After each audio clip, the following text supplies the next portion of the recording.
Hey gorgeous souls, and welcome back to my YouTube channel. Thank you so much for joining me for another one of my videos today. So today's video is a podcast episode from my #1 spirituality podcast on iTunes, Spiritual Queen's Badass Podcast, and I am joined by the gorgeous Taylor Paige today, where we're going to be talking all things spiritual dating, dating apps, and how you can invite in your angels to help with the dating process. Yes, I too was like, I want to hear all about this. And what Taylor shared in this podcast was such valuable advice and so many great ways to connect with your angels. So you are not going to want to miss this. But if you're new here to my channel, then welcome. My name is Emma. I'm an award-winning life coach, 2 times best-selling manifestation author, law of attraction YouTuber here on my channel, and host of Spiritual Queen's Badass Podcast, as you all know. And here on my channel, I cover all things law of attraction, manifestation, spirituality, and self-help. So not only do I really hope you're going to enjoy this video, but the abundance of videos here on my channel over the last 8 years.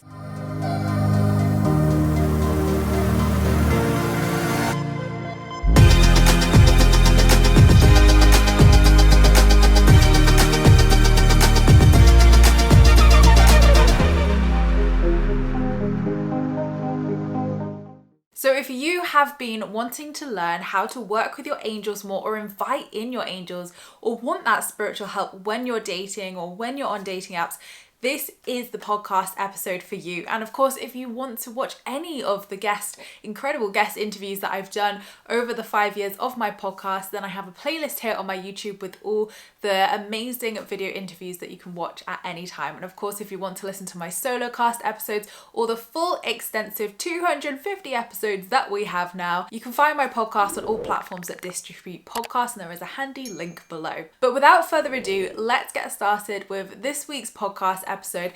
I really hope you're going to enjoy this, and please let me know what your biggest takeaway is in the comments below. So thank you so much, guys, for joining me for another one of my Spiritual Queen's Badass Podcast episodes. I am so excited to have the lovely Taylor Paige with us today. So Taylor, if you don't know, is an internationally recognized intuitive, sought after celebrity angel reader, spiritual teacher, and the owner of Angels and Amethyst, where she offers both angel and birth chart readings, as well as private events and workshops. Her mission is to connect to as many people as possible to the wisdom and guidance of their angelic guides. Welcome to the show, Taylor. How are you doing? I'm good. Thank you so much for having me. Oh, my pleasure. I was really excited when you popped into my inbox because I thought, oh, we haven't spoken about angels for a while. And I really loved your take and your angle on angels. So I was really excited because I love angels myself. So I thought, yes, let's get Taylor on. Let's talk all things angels, because there's so much we can talk about with manifestation, with angels, with spirituality. So I'm really excited to ask you all my budding questions today. But first of all, Taylor, before we dive into all things angels, one question I love to ask every guest who comes on the podcast is, when did you spiritually awaken? What's your story? So I came in spiritually awake, like many babies and young children. We are all connected to spirit. And then throughout my younger life, I completely started shutting down. Like many people, the volume was turned up on my psychic senses in childhood. And because I was fearful, I was attracting lower vibrational entities and fearful experiences to myself. And so it got to a point where I was seeing only negative things, like when relatives would die or scary things. And so I completely turned everything off. And in that process of spiritually blindfolding myself, I hit rock bottom. I was in a 4.5 year, abusive, awful relationship. I was following the wrong career path. I was sick in my body. And finally, at the age of 25 is when I really say that I woke up. That was my true spiritual awakening. It took hitting rock bottom to say, I can't keep everything out psychically anymore, because in doing that, I'm also keeping out my angels, my guides, the benevolent forces around me, and my own sacred connection to intuition, which is our birthright. And it's crazy because I was just thinking about this, how our brains are fully formed at 25. So our perception of things before that is so different. And so many people I know hit rock bottoms and start changing their whole life around the age of 25. And I thought that was so interesting. Yeah, it really is. And you're so right. So I'm just about to turn 29. And definitely around that age of 25, I would say I had my like third spiritual awakening. So I had my first one when I was about 21. And then ever since then, it was like dark night of the soul, spiritual awakening, one after the other. But yeah, on my 27th birthday is when I like made the biggest, I would say, like breakthrough awakening. Yeah. And yeah, I haven't looked back since. And like, it's funny because when that Saturn return sort of like first starts to creep in, it's really interesting, isn't it? How so many people have those spiritual experiences or have those awakenings, even if they've been total muggles before, as I call them, whether you're Yeah. aware of, law of attraction, spirituality, or whatever. Like, I think we always have spiritual awakenings throughout our whole entire lives of mini forms, big forms, whatever. But yeah, Yeah. you're so right. It really does hit around that age, doesn't it? And I feel like it's no accident that our brain starts developing, finishes developing right as we're gearing up for our Saturn return. Mm. Like it's all connected in this really beautiful way. And I always say that Saturn is such a slow moving planet that we start to feel the whispers of our Saturn return even before we turn 28. So I feel like that is just all connected. Like the time period from 25 to 31 is so transformative. It's amazing. It is. I'm Yeah. still living it. So Yeah. I've got a few more years before Good I'm out the luck. other side. And then you got Jesus year when you're 33, and my friends are like, oh my God, that was even worse. And I'm like, don't. Oh my gosh, I know. That's the year that I'm planning on having kids. If everything goes plan according to plan, I'm like, okay, my 33rd year, I should be ready, but I have 2 more years to go. I love it. So obviously your work focuses around angels and obviously like spirit guides and things. So how did you first come across angels, and what have been some of your experiences with your angel team? Yeah. So as I said, experienced a lot of scary stuff associated with my intuitive gifts when I was younger. And so when I woke up at 25 and I was ready to connect with my intuition again, I just had this natural sense of working with angels. And it was so interesting because I had this sense when I invited them in that they had always been with me. And so there was almost this deja vu sense. And it's interesting as well because I feel like all of my psychic senses are perfectly attuned to working with angels. I think different like practitioners are all kind of on different radio dials, and I feel just very attuned to angels. They're pure unconditional love. And so they really help me find my power again and come back into feeling safe in this spiritual realm after being very traumatized as a kid. Speaking of the word muggle, like my whole life, I listened to Harry Potter on tape when I was going to sleep by Jim Dale so that I could not be scared by different energies in my room. So I really just feel like angels are such a beautiful entry point to working with Mm. spirit because they're just a safe source of pure love, and anything that is not loving is not them. So if you're getting a message that's like, you're not good enough or something, that's not your angels. Yeah, it's so true. And like angels were absolutely like the first thing that I came across on my spiritual journey. And I really loved it because it kind of like dipped my toes from manifestation into like proper spirituality.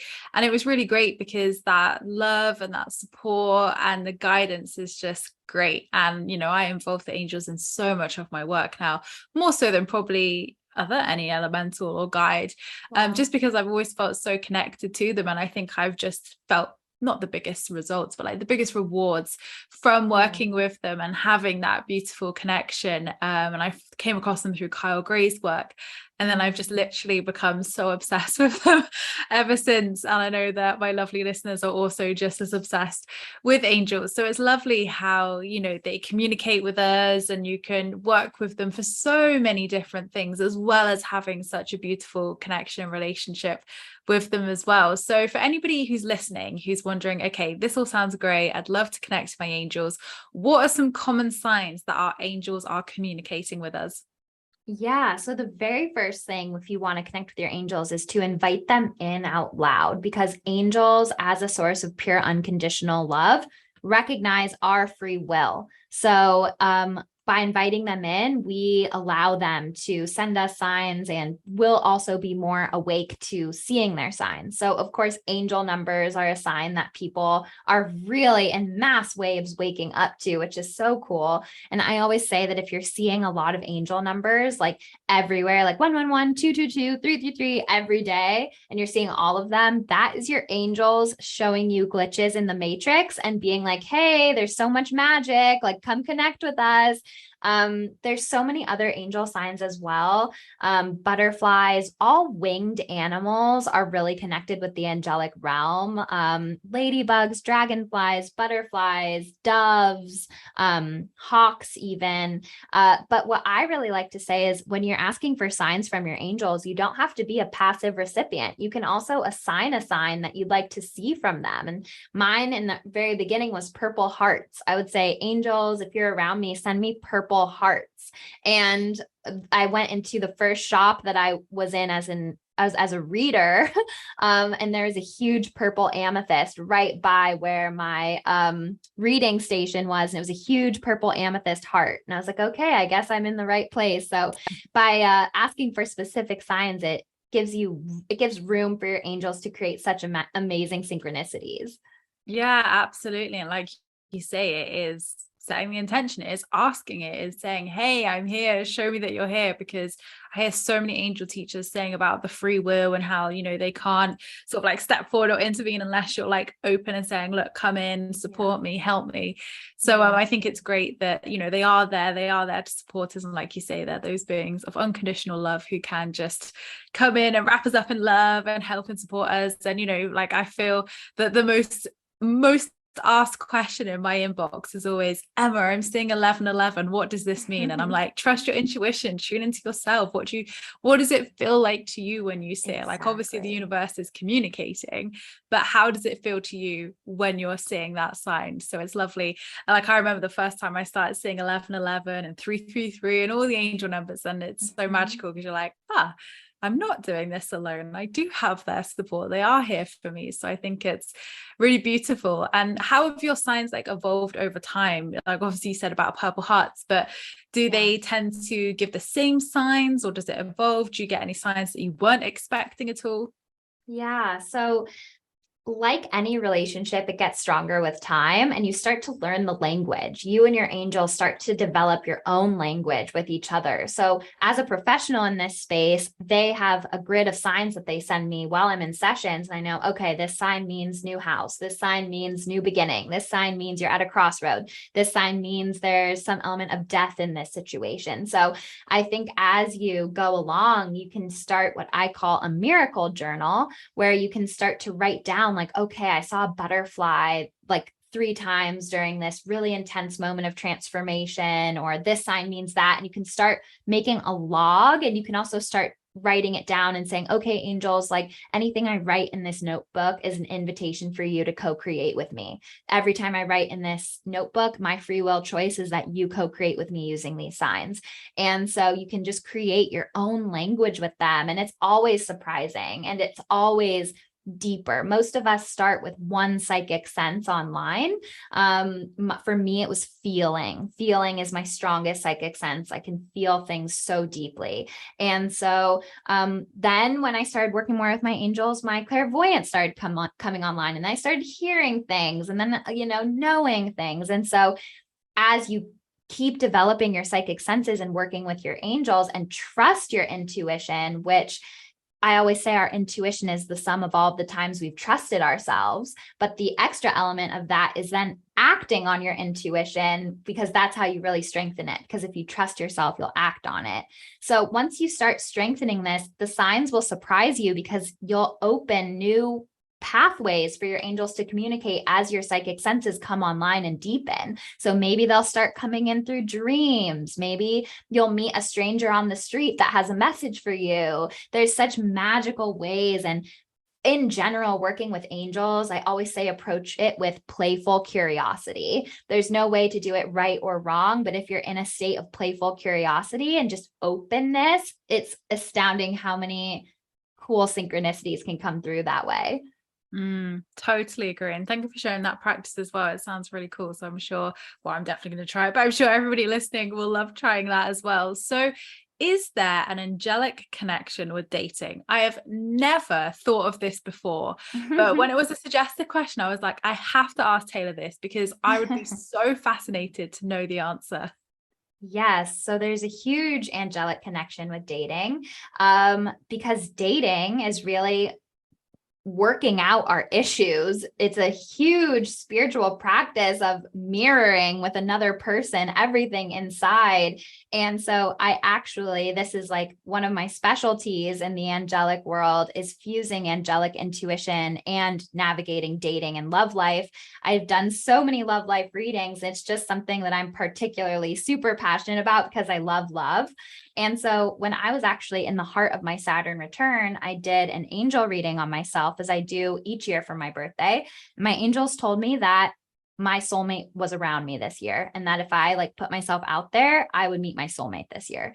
And so I started using my intuition and astrology and cards and angelic practices in a very conscious way as I was calling in my soulmate connection. I actually met my husband that year. So I say that angels are here to guide us through all of the realms of life. They're not only this kind of cerebral idea of guides that are sort of nebulous. They can help us in very practical, real ways. And dating is one of the ways I see almost every single young woman has gone through like an abusive relationship of some sort. And that is directly related to our healing, our shadows, our even sometimes energetic ties to past life wounds. And so working with your angels and inviting them in to consciously navigate the dating space from an empowered place isn't even about the end result of meeting someone. It's about standing in your full power and authenticity so that you're ready to attract the energy of real love. And in the process, creating a life of real love around you. So, so true. And I love that because, like when I've been on dating apps and dating previously, like I just didn't even think to call in the angels. Like I didn't even know that was something I could do. So yeah, it's lovely to hear that. So taking that deeper then, how do online dating and like dating apps make the best arena for practicing and utilizing our own intuition? Yeah, I love this. So by the time this comes out, my course on this will already be online. So I do have a whole course on this. And my website is angelsnamethyst.com. But basically, when you're on a dating app, it's like a playground for the ego. It is like the stories people say, like, okay, I'm this, and this is my title, and this is a picture of me. And it's like, the element of soul has been so sucked out of like the dating app process. And so I actually met my husband on Bumble and I went into the dating apps instead of just saying like, okay, do you fit this like 3D checklist of who I want? Because honestly, up until I met my husband, I was going for the same exact type of person every single time. And it was never working out for me. It was like the same loop. And I feel like a lot of people do that. We go for the same exact type of person. And finally, I was like, throw all of that out the window. And before I even go on dating apps, well, I don't anymore, but back then, I would meditate and get into a clear headspace. I'd light a candle, which is my sign for my angels that like I'm in sacred connection with them, that like opens the container because you can't be online getting bombarded with messages 24/7. So a candle is my way. And I opened the dating app and I would really feel into the energy of each person. I would take their name, and a starting technique you can use is to ask your angel what a yes feels like in your body and say, angels, please show me what a yes feels like in your body. For me, it's tingly, it's expansive, it's magical, it's energized. And then I say, please show me what a no feels like in my body. And it's shut down. It's heavy on the heart space. It's gray. And so I would go to each person, and instead of comparing it from an ego place of like, do you fit this checklist?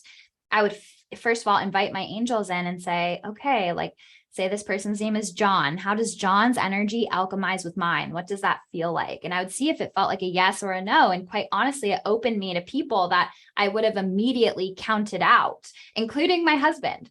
And he was very different than like the types of people that I was only dating, like actors, because I was an actor, and I was only dating like creative types. And I was just making these stories that limited. He lived a little bit out of my area. That would have been an instant, like, no, he's too far. Like, we sabotage ourselves on the dating apps in these really real ways. And by actually opening it from a soul perspective and feeling in, and I always say, like, be careful with how you're feeling into these energies of each people on the app, because you don't want to psychically spy on them. The focus is more about how your energy will alchemize with their energy in relationship. You can even pull an oracle card for each person that you're looking at and say, what do you want me to know about this person? What would they be like in my life?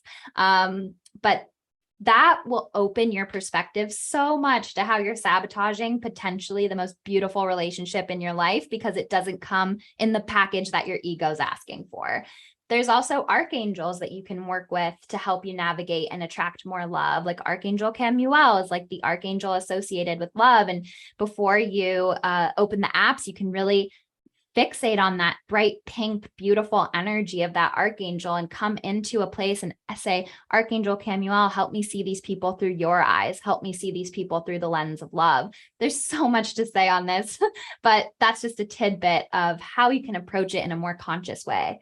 And that's why we created a course on it. Because Exactly. I can Exactly. imagine there's so much on it, but it's such a refreshing way to think about it, because you're so right. Like, it is like a kid in a candy store sometimes when you're on these apps and you're like seeing these people. And I know I'm definitely guilty of, like you say, looking at that 3D checklist. And, you know, definitely, like, my partner I'm with, I definitely wouldn't have been like, oh my God, hell yes. Like, it was just like a pure intuition of like, do you know what? I'm going to give this a go. And they always say, don't they? Like, you know, the person you're with, like, it's not always who you think it will be. And like, it takes Yeah. you by surprise. So I think that openness is really good. And like, even if you go on a date and that person doesn't turn out to be someone you get into a relationship with or more, you know, you can learn so much from each date. You can learn so much from meeting these different people. And I think it's opening up, like you say, to all those experiences and seeing how those energies would feel like. So I love those tips, and hopefully anybody listening can go and try these now when they're on their dating apps. And I so agree. And when you go on those dates with people and it doesn't work out, it's still super valuable, because that is when you can be hyper observant of your shadows around love. Yes. I'm never going to meet someone, blah, blah, blah, whatever those thoughts are. Like, I've had dates where I come home just crying, and it would have been better if I never went on them. So that's like another good point about the dating apps, is that when you're following your intuition, sometimes the message is, I don't want to be on the dating apps. I don't want to do this. And to that, I say, listen to that. You don't have to be on the dating apps. Listen to your intuition if they're not for you as well. That's also an angelic perspective, is not forcing yourself to do anything. Give yourself the grace of free will. Yeah, 100%, 100%. So what are your top tips and tools then, Taylor, we can use to increase our connection with our angels? Yeah, well, gratitude is just such a great connector between us and the angelic realm. I like to invite my angels in every morning and every night, and I do a little card pull and I journal. And I understand not everyone's a professional angelic intuitive who has time to do that every day, but I still say, if you can just invite them in out loud morning and night, that's huge. And our angels vibrate at a really high energy that's perfectly attuned to our highest self. So our closest way that we can be closer to our angels is to follow our joy. That's really it, to listen to our authentic expression and follow our joy. And when we're following our joy, even if that's reading a book by the pool, that raises our vibration to a higher place where they can come meet us in the middle in a higher way. But if we are staying loyal to these stories of who we are and what we have to do and what we should be, that's when it gets heavy and weighed down. And it's really hard for our angel's voice to cut through those lower vibration. So the best way to connect with your angels is to truly follow your joy. I love that. Beautiful advice. Thank you. So my final question to you today then, Taylor, is, what is one piece of life advice that you would like to leave my lovely listeners with? What is one piece of life advice? I say, always look for the answers within yourself. Do not outsource your wisdom to anybody else, because no one else is in your shoes. No one else is on your soul's unique journey, and your path doesn't need to make sense to anybody but you. So being powerful is a practice, and if you can practice it every day, it will get easier and easier, and never outsource your power to anyone else. Yes, my favorite advice, definitely, because I think so many people, and I'm absolutely guilty of it in the past, like we give away our power, we go for readings, we like go and say like to someone, you're like, I need the answers for this, and like you say, you know, we are our best gurus. So sometimes getting some external help is that, you know, there's time and a place for it. It definitely feels good to us sometimes, but you know, the more we trust ourselves, it builds that intuition, and we do have those answers within ourselves, but sometimes we just got to reach a little bit deeper to find them, or have someone help us find those answers, you know, with us. So yes, I love that. Beautiful advice. Thank you. So Taylor, where can my lovely listeners find you if they want to learn more about your work? Yes. So my Instagram is at angels and amethyst with 2 underscores. So it's angels _and _amethyst. There are a lot of fake accounts that pretend to be me. It's such a awful problem on Instagram right now.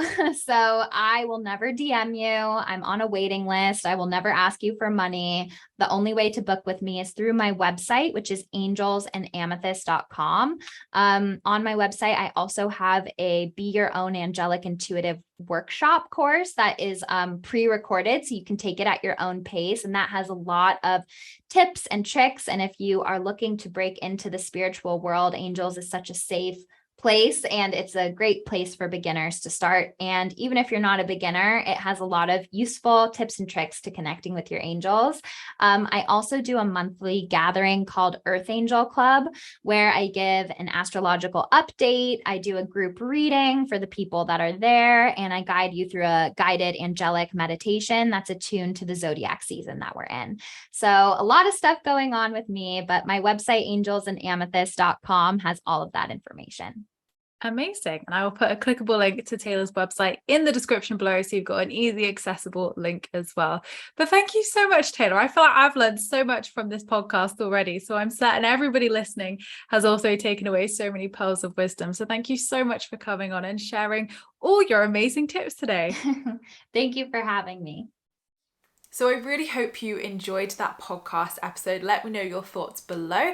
And of course, you can find Taylor's work in the description below as well. But thank you so much, gorgeous souls, for watching. I appreciate all your views and likes.